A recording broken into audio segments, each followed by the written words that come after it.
For you have hidden things from the wise and learned, and revealed them to little children. May the words of my mouth and the meditation of our hearts be pleasing in your sight, O Lord, our rock and redeemer. Amen. How we doing, St. Paul's Cathedral? All right. Today is a day of celebration. In addition to blessing of the animals, today is also a Children, Youth, and Family Sunday. As the youth minister here at the Cathedral, I get the privilege of experiencing God's revelations to children firsthand. This sermon about listening to and learning from nature, which I'll get to in a moment, was written in collaboration with Hannah, Patricia, and Natalie, members of our Cathedral youth group. We have amazing kids here. We also need names on paper, volunteers, to support the amazing kids here and this ministry.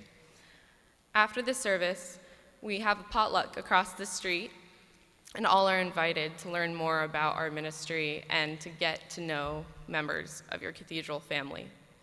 My email is on the back of your Cathedral Life booklet, so please contact me if interested. That being said, the blessing of the animals is an observance to honor St. Francis, the patron saint of animals. One of my favorite stories about St. Francis, and perhaps one of the most well-known, is the one where he's walking with his companions and sees a ton of birds, an assortment of birds, doves, pigeons, ravens, parrots, I don't know, it said an assortment of birds. And this guy leaves his friends on the side of the road and begins to preach to the birds.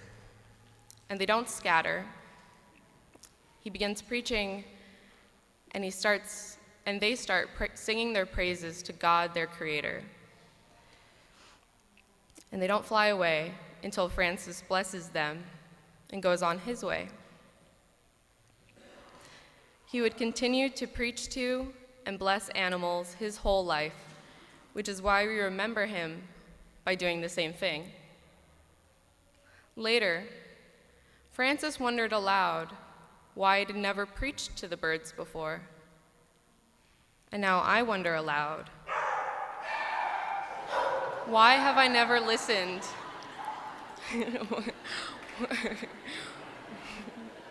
Why have I never listened to the Sermon of Animals before? God reveals so much to us in nature. We just need to listen. Jesus said we should trust God like the ravens of the sky. They don't sow or reap food. They just are, and God provides for them. He tells us to consider the lilies of the field. They don't care about their appearances. They just are, and they're beautiful for that. Through our pets, God tells us we are loved unconditionally and provides a model. Patricia observed that when petting a cat or a dog and they put a paw on you, it feels like they're petting you back. It's a sign of affection, closeness, trust. I am sure everyone here can think of a lesson they could learn from their pet or from nature. How to love unconditionally, how to rest, and, in the case of my terrier, Luna, how to be boldly assertive. She couldn't make it today due to scheduling conflicts, but in our hectic, overstimulated lives, we can find rest and fulfillment that Christ promises us today in imitating not only animals, but the most simple, elemental forces of nature. Nature does not hurry.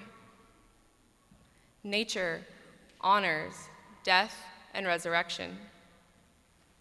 Nature exists without a doubt and is never anything it's not. I think we should take some notes. In today's gospel, Jesus says, "No one knows the Father except the Son, and anyone to whom the Son chooses to reveal him." God is revealed in the non-attachment of the birds, the pastoral counsel of pets, the destruction of winter and the resurrection of spring, the humility of water and the confidence of roses. We just need to tune in. Frankly, I could go on forever about the lessons I have learned and the lessons to be learned from water, ravens, lilies, my dog, that dog. But I'm gonna stop talking now. I'm gonna listen.